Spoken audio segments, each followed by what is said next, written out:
Guys, so I am Dawn of 9 to 5 Style, and most of you who see this video first will know me already, but I just wanted to kind of take you behind the scenes of my whole production.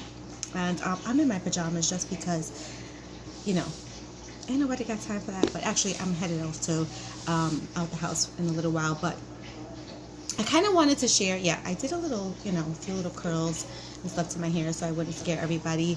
But anyway, so I'm not kind of dressed in 9 to 5 style, and but it is what it is.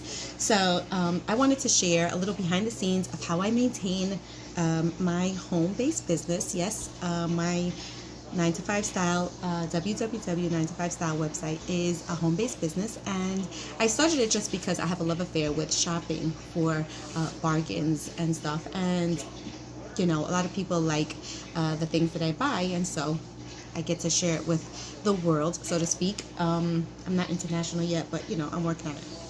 And I have no tech background, so I'm kind of like learning as I go. And what I'm learning is how important being organized is. So I'm working on that. I'm not 100% good at it, but again, it's a learning curve, and I figured I'd take you behind the scenes. So this is what it is.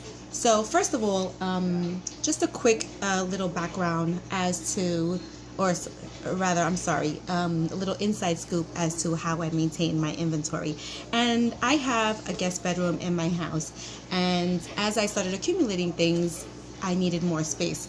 And how I do it is on garment racks and sort of like changing it up as I go along, because things change all the time as you start accumulating inventory. And so I started out with piles of stuff, and then things started growing and I needed more space, and so the next step was garment racks.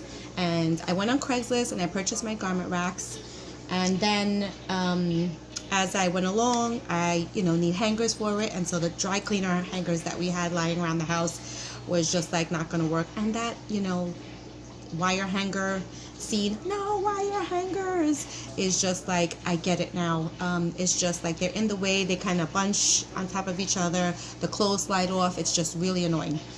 And then in the process, I have to take pictures, photograph them, and so I have to like take the best pictures that I possibly can, so I have to steam them. So I started accumulating, accumulated a steamer and stuff, and steaming clothes. Sometimes I don't get to photograph all of them, or I don't want to steam them again before I ship it, so I needed to be able to lay it out, and the best way to do that was on a garment rack.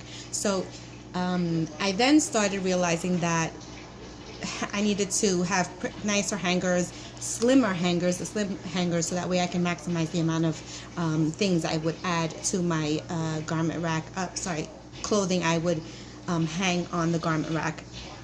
And so I needed slimmer hangers, and so the velvet ones seem to work. So here is kind of like what that looks like, and yeah, you can see that it's here. This is my garment rack, and I have it kind of fairly organized, despite how it doesn't look appealing, color coordinated. That just doesn't work. Just start having all kinds of stuff. I don't have a bunch of the same things in different sizes. I just have a bunch of things that I like and that I start learning that people are liking. And so yeah, the slimmer hangers are just a little more consistent, so that kind of looks better. And I have some sort of organizational system, despite what others may think. I'm the only one that handles these clothing. Occasionally I recruit help because it's just overwhelming, and so thank God I have great friends and family who come and help me every now and again when things start to change and I start taking photographs and things get out of order. But for the most part, this is the next set of garments that I have to take photographs of. And yeah, so if you're thinking of starting this an online business, really have a plan, get organized, and you'll learn that organization is key. But yeah, so can't wait to share my progress, and that's it for now.